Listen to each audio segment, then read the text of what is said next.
Nuevamente. Amado Dios, gracias Señor por esta mañana, por este tiempo precioso de alabanzas, donde nos hemos aproximado a contemplarte y poder mirar allí a través de la poesía al cielo y verte sentado en el trono. Dice el estribillo de la última canción: contempla a Dios, en su trono está, venid y adoradme. Señor, también hemos cantado ese precioso himno: Santo, Santo, Santo. Señor omnipotente, siempre el labio mío loores te dará. Pero Señor, queremos acercarnos a ti con sinceridad, con honestidad, con humildad. Y ahora queremos pedir que tu Espíritu Santo esté dirigiendo este momento y esté enseñando a nuestros corazones. Ayúdanos para estar atentos a tu palabra, para ser humildes, para escuchar y para poder observar a nuestro Dios.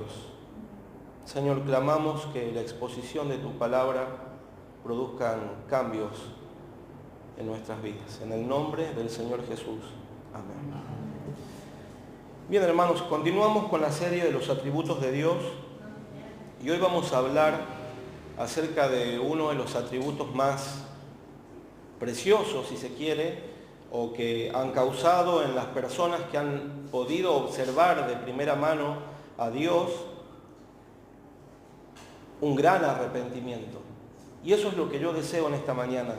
Deseo profundamente que al abrir la Escritura el Espíritu vaya trabajando en nuestros corazones y produzca arrepentimiento.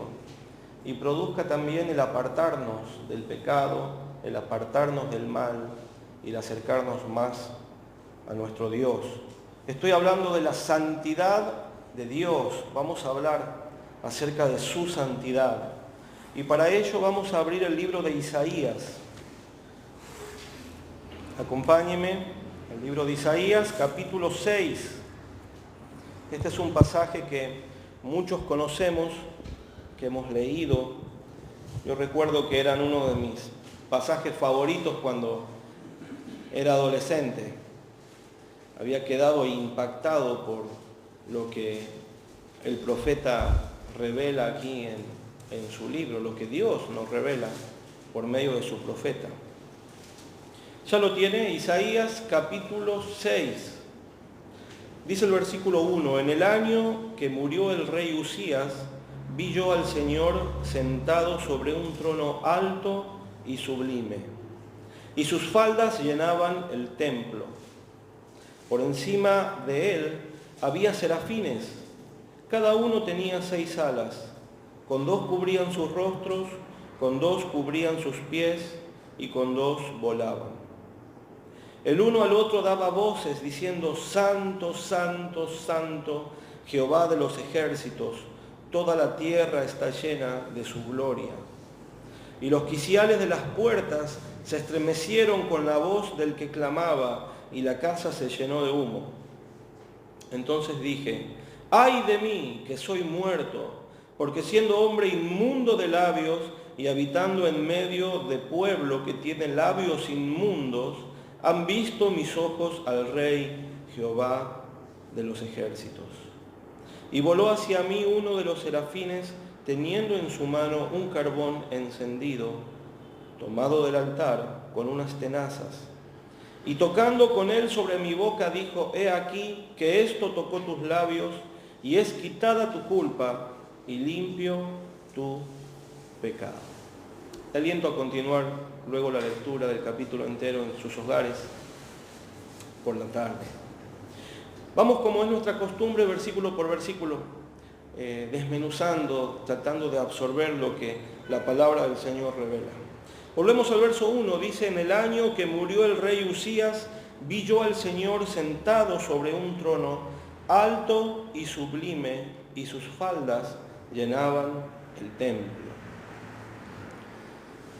Los teólogos no se ponen de acuerdo si Isaías tuvo una visión, como si fuera una suerte de sueño, o si Dios le permitió ver verdaderamente el trono celestial. Personalmente pienso que Dios corrió el velo de lo físico, de lo material, y él pudo contemplar verdaderamente a Dios sentado en su trono. Algo muy similar a lo que pasó con Juan en el libro de Apocalipsis, o lo que sucederá también con los impíos en el tiempo en el que Dios juzgue y derrame su ira sobre la tierra. Hay un pasaje muy fuerte en el libro de Apocalipsis en el que dice la Escritura que el cielo fue enrollado como un pergamino y que los impíos miraban y veían al que estaba sentado en el trono y al Cordero. Y dice que corrieron a esconderse en las peñas y en las montañas y decían, caed sobre nosotros y ocultadnos del que está sentado en el trono y del Cordero. Pero vamos a ver a medida que desarrollemos algunos de estos versículos, cómo en los creyentes produce otra reacción. El impío corre a esconderse de Dios. ¿Se acuerda de Adán y Eva? Cuando pecaron, ¿qué hicieron? Se escondieron. El pecado lleva a alejarnos de Dios, a escondernos de Dios.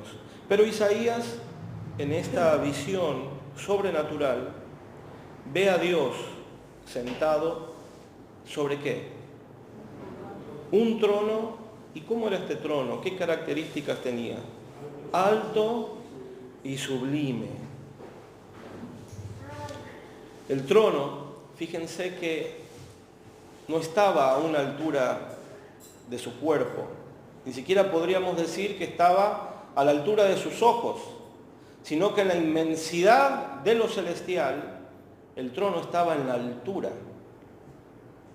Es del común saber que, y a veces los vemos en algunas películas, cuando los súbditos se acercan al rey, por lo general los reyes están, ¿en qué? En altura, en un trono en altura. A veces esos reyes cuando deciden bajarse del trono, caminan un poco de escalones hasta que están a la misma altura del pueblo. Pero este rey, nuestro rey, está en lo inmenso de la altura celestial. Y noten que esto nos parecería indicar que el que está sentado en el trono es muy diferente a cualquier rey humano o que nosotros podamos imaginar. En ese templo celestial, el profeta lo mira y quizás con un esfuerzo eleva su mirada y ve a alguien que estaba sentado en un trono alto. Y dice que este trono también tenía la característica de que es sublime. ¿Sabe qué significa sublime? Que era bello en extremo. Hugo recién en su introducción decía de que lo había maravillado la creación de Dios, viendo el atardecer y pudiendo contemplar eso, ¿no? Algunos de nosotros quizás nos maravillemos por alguna otra cosa y decimos qué precioso, qué preciosa tarde, qué hermosa noche o el paisaje. Pero él mira y la belleza que ve en ese trono, el panorama que él mira, sobrepasa cualquier exclamación de belleza. Y él dice, es sublime, es bello en extremo. Y noten cómo termina el verso 1. Dice, y sus faldas llenaban el templo. Ustedes saben que en la antigüedad el ropaje de los monarcas era una medida de su prestigio. Y hago uso nuevamente del cine o de alguna película. Ustedes cuando ven la presencia de un rey en alguna de esas películas, incluso tienen personas que vienen ayudándole en su ropaje a sostenerlo mientras él va caminando. De hecho, en las reuniones que en la antigüedad hacían de reyes, los primeros lugares los ocupaban aquellos que tenían un mayor rango, quizás en territorio, en poder, en ejército, y se distinguían por su ropaje. Quizás los reyes más pequeños, con menor poderío, ocupaban las segundas o terceras filas y se los podía distinguir porque estaban vestidos diferente del pueblo, pero en menor cuantía o menor prestigio que los demás que eran poderosos.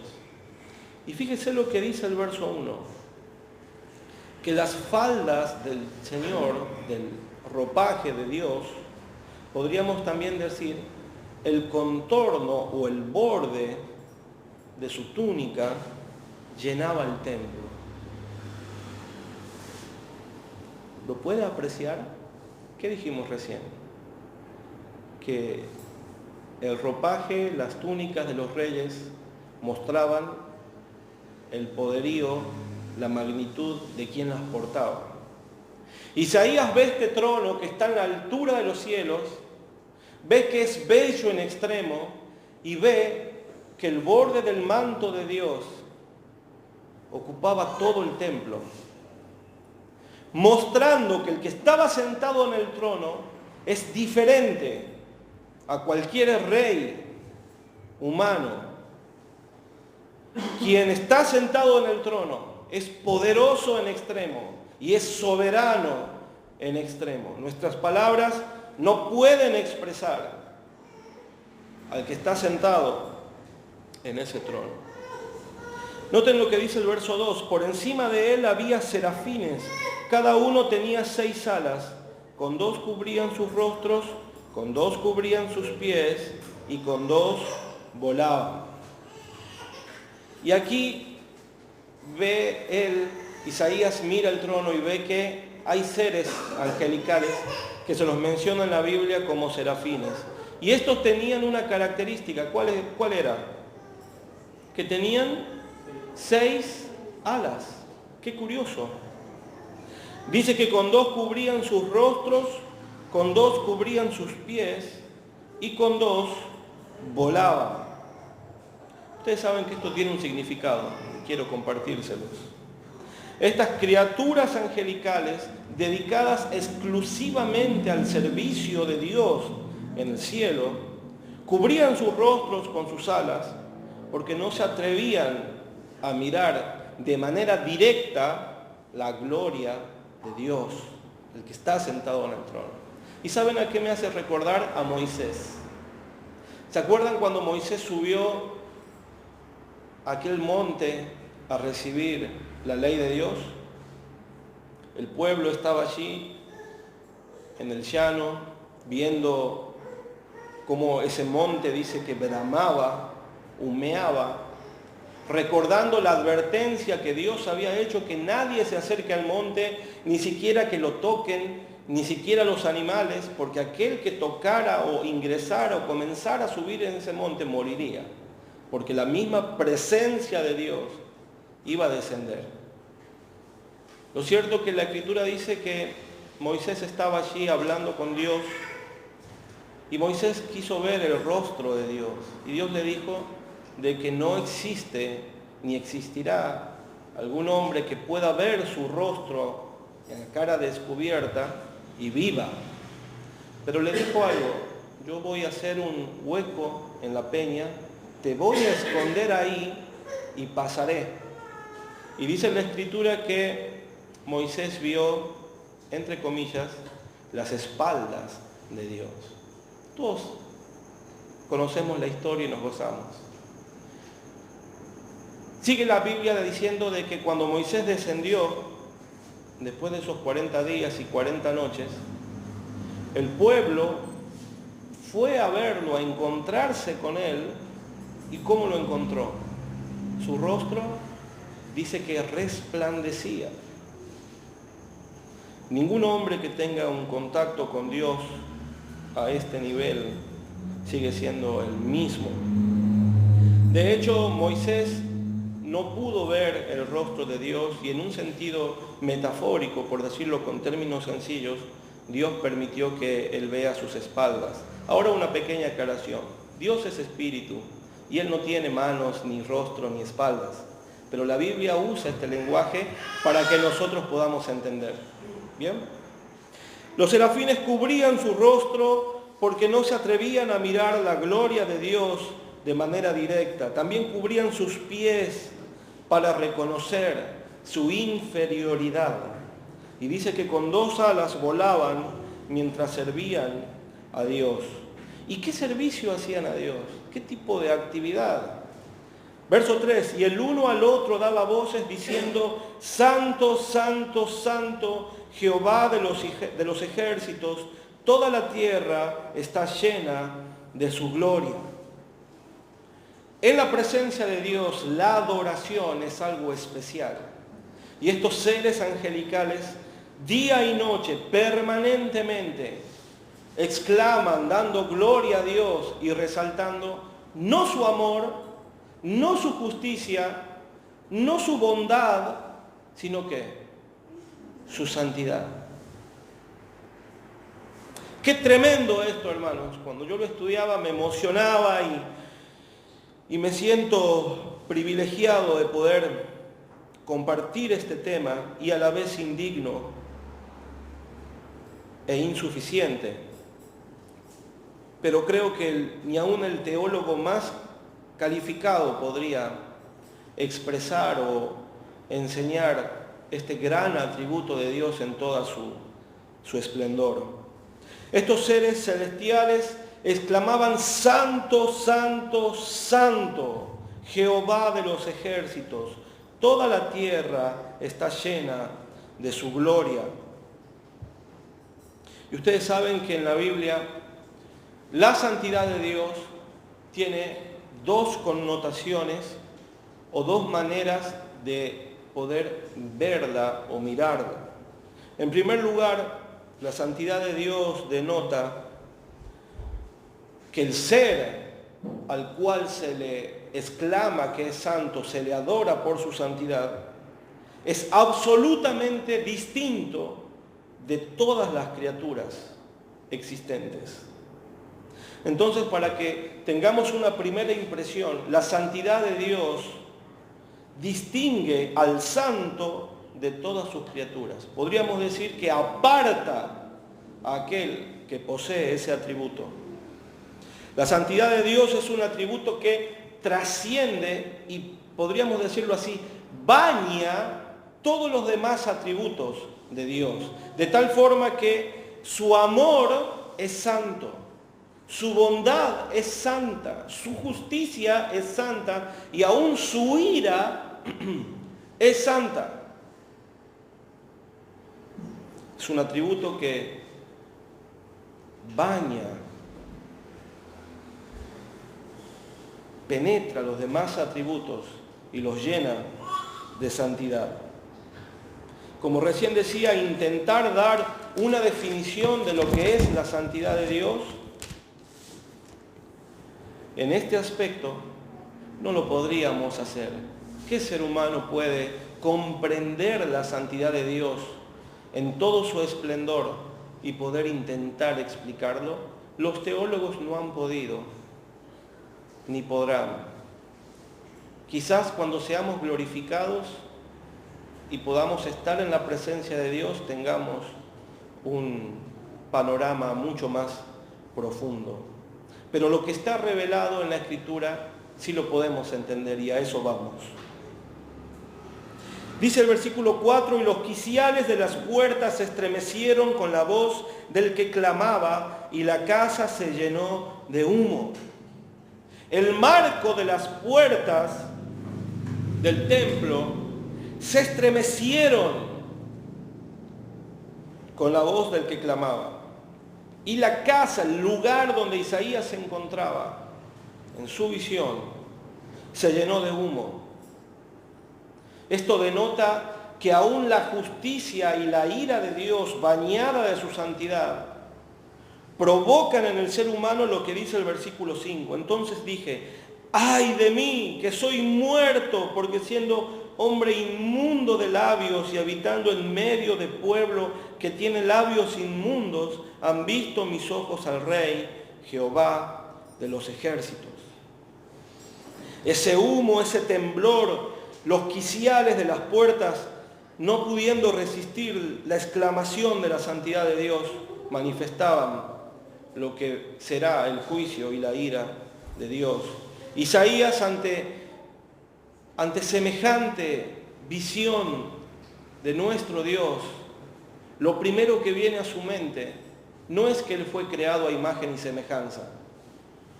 Isaías ve al santo e inmediatamente se humilla y dice, ay de mí, voy a caer muerto. En cualquier momento la santidad de Dios va a quitarme la vida por causa de mi pecado. La santidad de Dios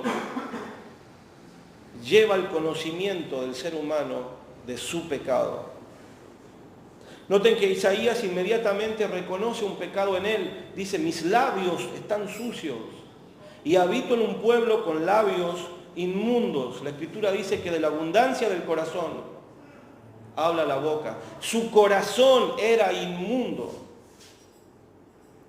Y él pensó que inmediatamente caería muerto por haber visto esta visión.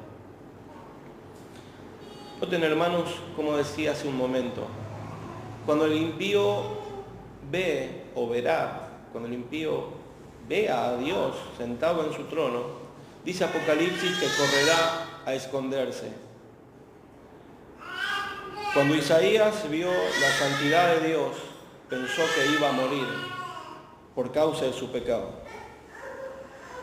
Dice el versículo 6 que voló uno de los serafines teniendo en su mano un carbón encendido tomado del altar con unas tenazas y tocando con él sobre mi boca dijo, he aquí que esto tocó tus labios y es quitada tu culpa y limpio tu pecado. Dios limpió de su pecado a Isaías para encomendarlo a su tarea de profeta.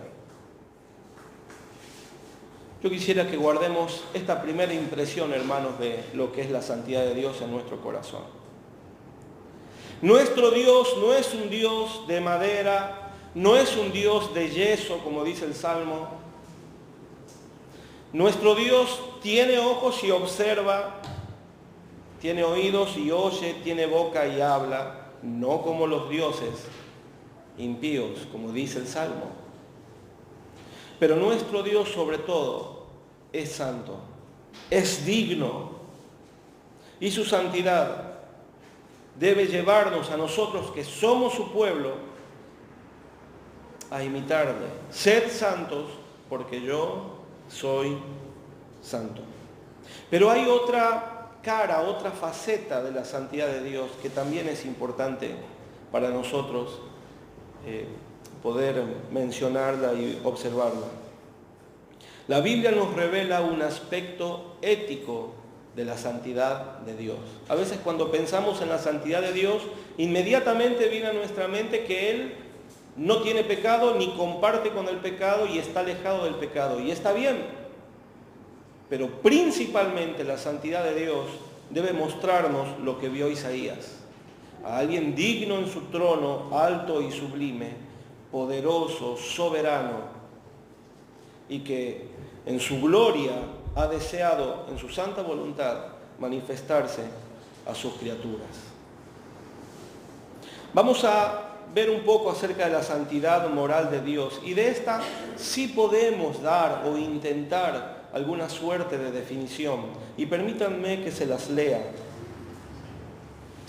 Es aquella perfección divina en virtud de la cual Dios eternamente quiere y mantiene su excelencia moral, aborreciendo el pecado y exigiendo pureza a sus criaturas. Lo repito, aquella perfección divina en virtud de la cual Dios eternamente quiere y mantiene su excelencia moral, aborreciendo el pecado y exigiendo pureza a sus criaturas. Hay una frase que usan los evangelistas que no temen al Señor, diciendo de que Dios aborrece al pecado, pero que también, complétela usted, ama al pecador. ¿Sabe que eso no está en la Biblia? Por eso me animo a decir que esos evangelistas que usan esta frase, hecha por alguien del mundo, alguien que no conoce a Dios, no temen a Dios, porque están poniendo en boca de Dios algo que Él nos reveló en la Escritura. ¿Pero qué reveló Dios en la Escritura? Vamos a verlo. Salmos capítulo 5. Libro de Salmos, capítulo 5.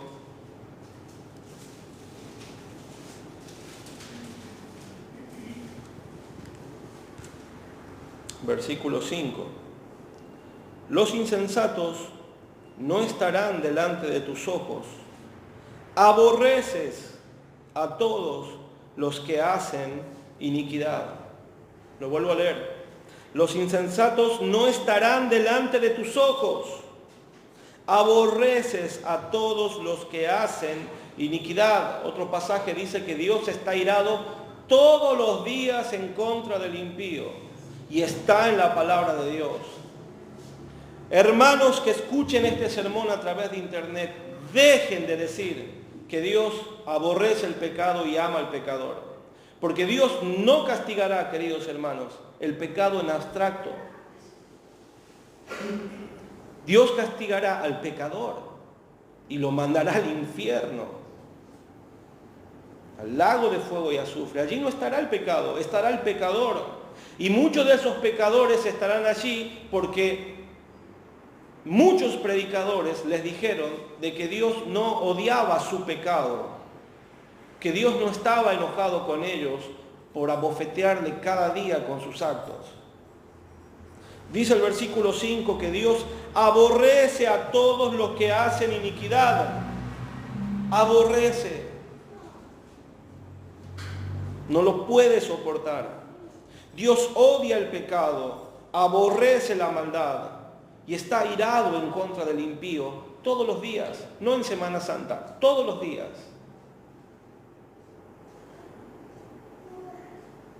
Es necesario, hermanos, que cuando compartamos el Evangelio, compartamos esta verdad. De lo contrario, el Espíritu no puede obrar llevando a la persona al arrepentimiento. ¿De qué tiene que arrepentirse alguien que supuestamente Dios le ama en sus pecados? No tiene necesidad de un Salvador. Pero cuando la persona entiende que ha violado la ley moral de Dios, sus 10 mandamientos, y que aún su respirar todos los días afrenta al Creador, al Santo, a Dios, allí sí tiene de qué preocuparse y de arrepentirse, porque Dios castigará el pecado. Dios odia el pecado, Dios aborrece la maldad y de ninguna manera podrá permanecer un ser humano en sus pecados frente a Él. Ese es nuestro Dios, ese es el Dios de la Biblia. Vamos al Salmo capítulo 7, versículo 11. Vamos a leerlo, el pasaje que he mencionado. Dios es juez justo y Dios está airado contra el impío todos los días. Verso 12, si no se arrepiente, Él afilará su espada. Armado tiene ya su arco y lo ha preparado. Asimismo ha preparado armas de muerte y ha labrado saetas ardientes. He aquí el impío concibió maldad, se preñó de iniquidad y dio a luz engaño. Pozo acabado y lo ha ahondado y en el hoyo que hizo caerá. Su iniquidad volverá sobre su cabeza y su agravio caerá sobre su propia coronilla. Y miren cómo termina el salmo, el salmista. Alabaré a Jehová conforme a su justicia y cantaré al nombre de Jehová el Altísimo. Ustedes saben que cuando el mundo impío esté frente al trono de Dios siendo juzgados por sus obras y Dios los condene por no encontrarse su nombre en el libro de la vida al lago de fuego, todos ellos, pequeños y grandes, irán asintiendo con la cabeza diciendo: Dios es justo. ¿Qué excusa pondrá el impío ante un juez que es justo? Donde no se le puede mentir, no se le puede decir alguna excusa, donde no hay un abogado defensor que pueda convencerle con alguna estrategia. El impío condenado, aún en su condenación, glorificará a Dios por su justicia. Amén. Dios es juez justo y Dios está airado contra el impío todos los días.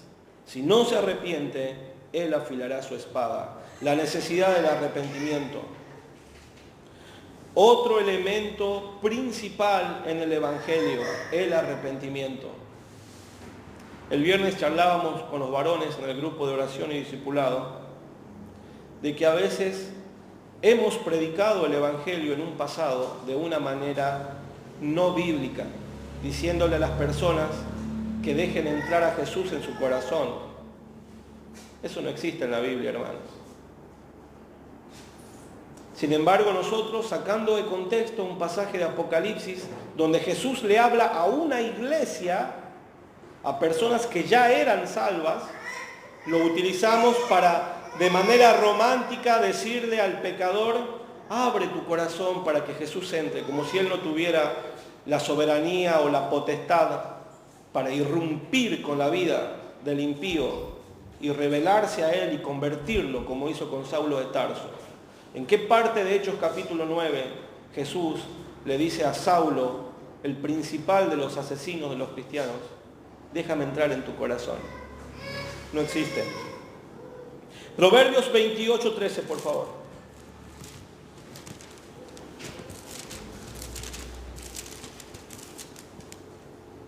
El que encubre sus pecados no prosperará, mas el que los confiesa y se aparta alcanzará misericordia. Pero ahora, hermanos, es una realidad que nosotros, cuando ya conocemos a Dios, estamos caminando y viviendo la vida cristiana y generalmente a veces tropezamos y caemos por el pecado. ¿Cómo nos podemos sostener delante de un Dios tan santo, santísimo? ¿Cómo podemos sostenernos delante de un Dios que aborrece el pecado? Bueno, ustedes saben que nuestros pecados no han quedado sin castigo. Y eso es lo que en esta mañana vamos a recordar. Dios es un juez justo y ningún pecado quedará sin castigo. Ahora, nuestros pecados, los del pueblo de Dios, han sido castigados en el cuerpo y vida de nuestro amado Señor Jesucristo. ¿Recuerda el pasaje? Él, estando en su cruz, luego de haber padecido la burla, los golpes y el maltrato de su propia creación, Él mira a su Padre y dice, consumado es. Nuestros pecados ya han sido justificados. Nuestros pecados ya han sido redimidos. Nuestras vidas ya han sido justificadas. Nuestros pecados han llevado al derramamiento de la sangre de nuestro Señor. Pero ahora, como cristianos, cuando pecamos, ¿qué debemos hacer? Bueno, este proverbio nos dice, el que encubre sus pecados no prosperará, mas el que los confiesa y se aparta alcanzará misericordia. Hermano, se lo digo en términos sencillos, no escape de Dios. A veces cuando hay creyentes que están con nosotros y de pronto no sabemos más nada de ellos, e intentamos buscarlos y hablar con ellos y intentamos saber cómo están en su estado espiritual, a veces notamos que estos creyentes huyen. ¿Y a qué les recuerda? ¿A Adán y Eva cuando huían de Dios, cuando se escondían de Dios? El pecado produce en el cristiano el alejarse de Dios y de sus hermanos. Y muchas veces estos creyentes no confiesan sus pecados y viven en sus pecados allí, cortando la comunión con Dios. Pero este proverbio nos alienta ¿a qué? A manifestarle a nuestro Padre Celestial nuestros pecados. Mire lo que dice la segunda parte, mas el que los confiesa y se aparta alcanzará misericordia. Dos elementos, confesar y apartarme. ¿Hay algún pecado que a usted le está molestando en su vida cristiana? Confiéselo al Señor, pero también apártese. Apártese.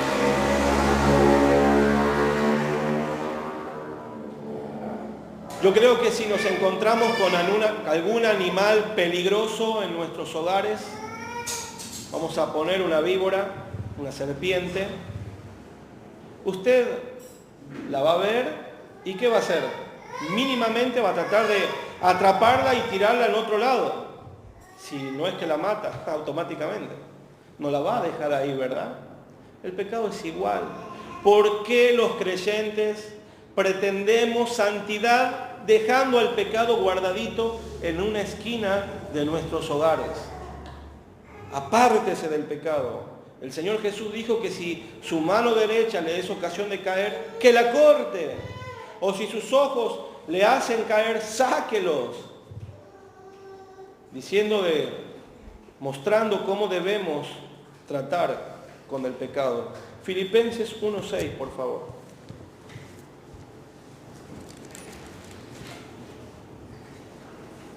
Dice el versículo: estando persuadido de esto, que el que comenzó en vosotros la buena obra, la perfeccionará hasta el día de Jesucristo.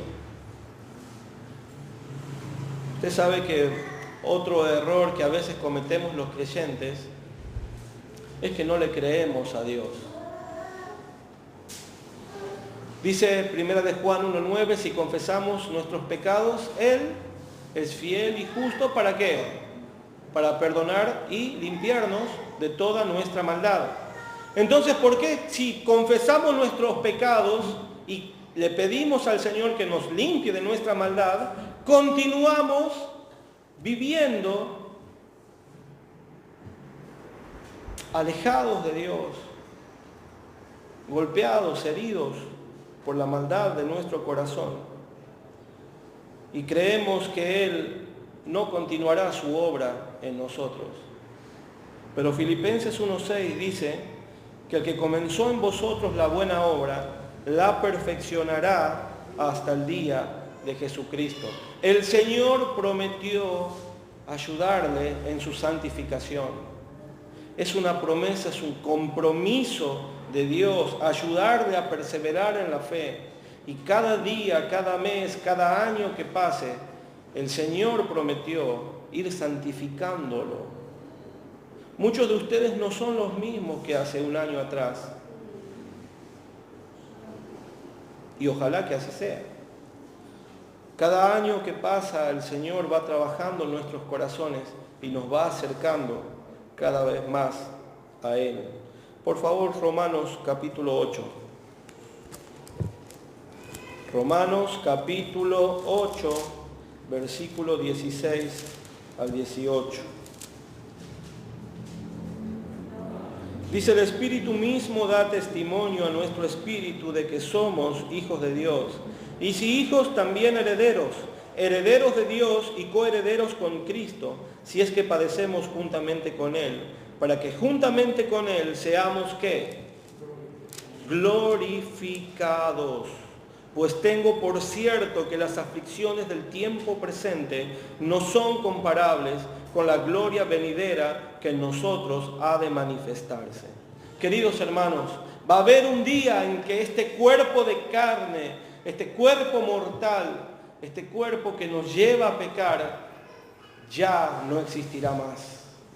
Y seremos glorificados. Y el pecado no tendrá más incumbencia en nuestras vidas. ¿Lo cree usted? ¿Lo cree? No escucho ningún amén. Amén. Usted debe creer esto.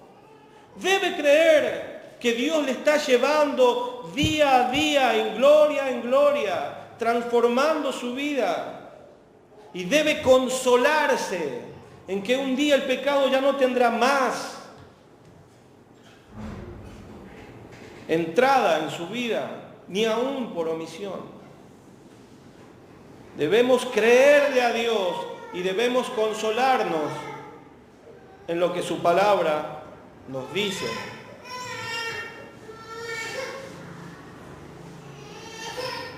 Por último, hermanos, y para terminar,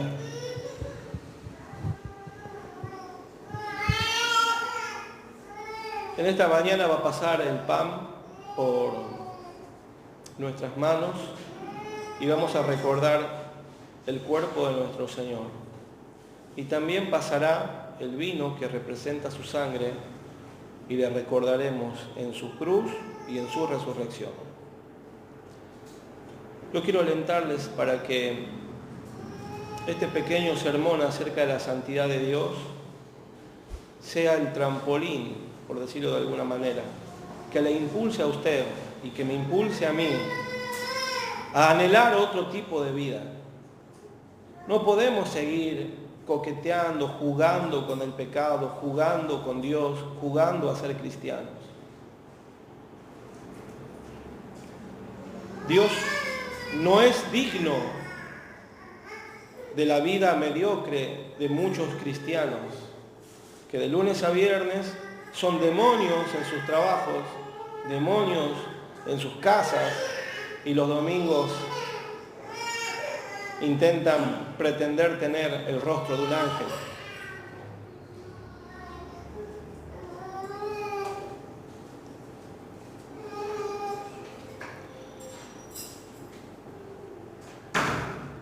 Muchos creyentes pretenden vivir así.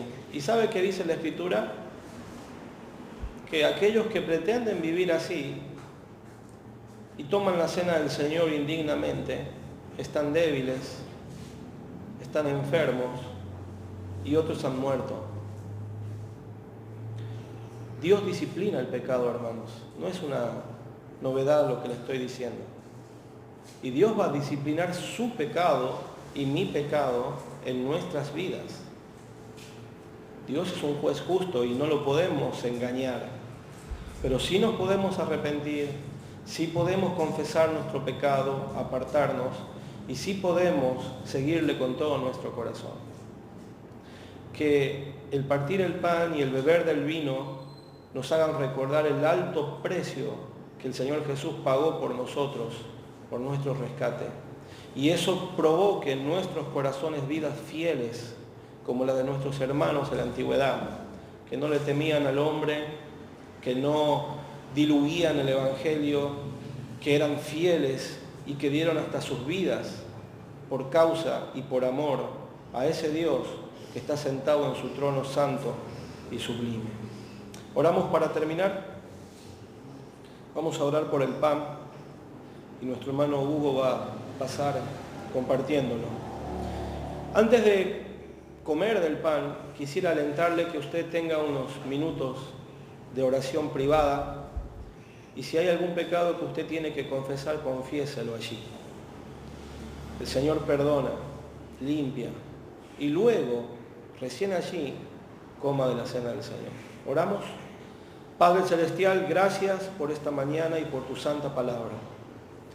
Amado Señor, queremos tomar el pan en nuestras manos y queremos, Señor, poder mirar la cruz. Gracias, Padre, porque en esa cruz, en ese madero, no estuvo clavado un pecador como nosotros. Gracias porque en esa cruz aún no estuvo clavado un ser humano ordinario, común. En esa cruz estuvo clavado tu Hijo, nuestro amado Señor y Salvador Jesucristo, quien era 100% hombre y 100% Dios, y que de manera voluntaria ofreció su vida en rescate por muchos, según dice tu palabra. Amado Señor, gracias porque Él murió por mano de sus criaturas, pero por sobre todo por amor a su pueblo, cargando nuestros pecados. Gracias porque Él en aquella mañana vio nuestros pecados, vio tu justicia, tu santidad satisfecha y exclamó: consumado es. Y en esas palabras, querido Dios, nos gloriamos, estamos agradecidos, te adoramos, porque nuestros pecados, el acta de los decretos que nos era contraria, fue clavada en el madero y no obra ningún expediente en nuestra contra. Gracias, Señor, por haber limpiado a tu pueblo de sus pecados. Ayúdanos a vivir dignamente de ti. Gracias también porque nuestro Salvador no quedó en la tumba. Un día como hoy resucitó. Un domingo como hoy. Y queremos alabarte, darte gracias, porque Él ascendió a tu presencia y prometió volver a buscar a los suyos. Y queremos exclamar: ven, Señor Jesús. Anhelamos, Padre, que tú des la orden, que digas la palabra, que la trompeta suene y que Él regrese por los suyos. Oramos en el nombre del Señor Jesús. Amén.